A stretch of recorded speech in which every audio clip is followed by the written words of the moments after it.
Welcome to the lesson on section 12.3, the integral test.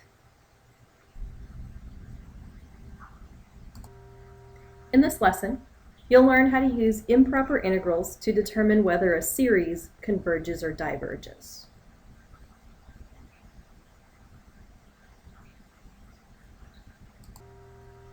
First, recall from our previous work with improper integrals that the integral of 1 over x to the p from 1 to infinity diverges when p is less than or equal to 1 and converges when p is greater than 1.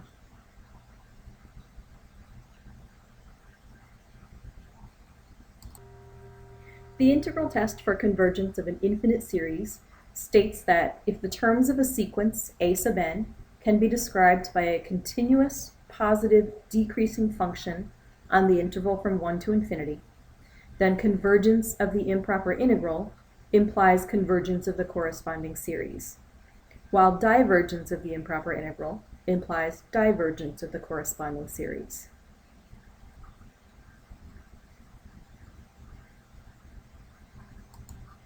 A few notes on these statements. First, the function f doesn't have to decrease at all times. It just has to decrease in the long run. Second, the integral test still applies if the initial n value is greater than 1.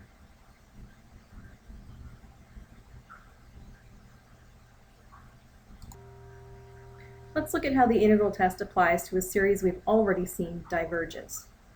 In the case of the harmonic series, we already know that the integral of 1 over x to the p with p equals 1 diverges.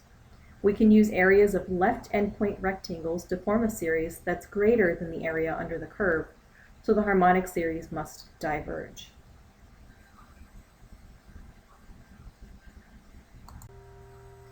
In the case of the series 1 over n squared, we know that the corresponding improper integral converges. Using right endpoint rectangles, we can create a sum of areas that is always less than the finite area under the curve. The diagram shows that the sum of 1/2 squared plus 1/3 squared plus 1/4 squared and so on must be less than the finite area under the curve. Then adding the area of the rectangle on the left doesn't change the existence of this sum.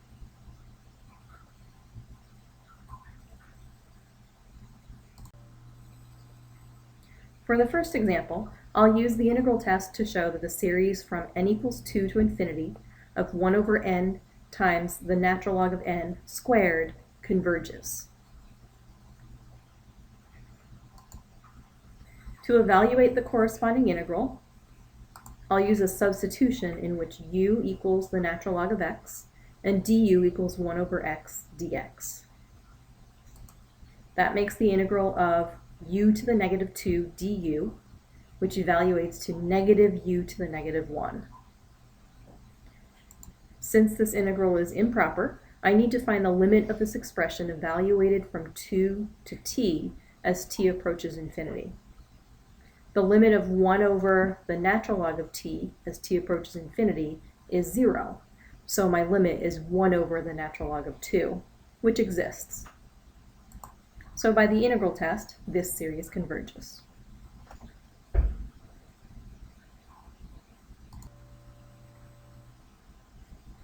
The series 1 over n to the p, where p is some constant, is known as a p-series. By the integral test, we know that the p-series converges when p is greater than 1 and diverges when p is less than or equal to 1.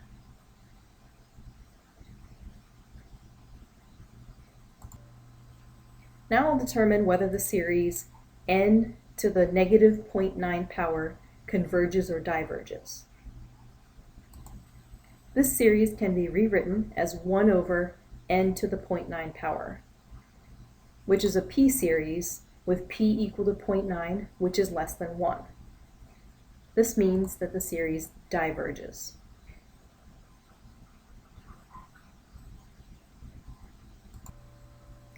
This concludes the lesson on section 12.3, the integral test.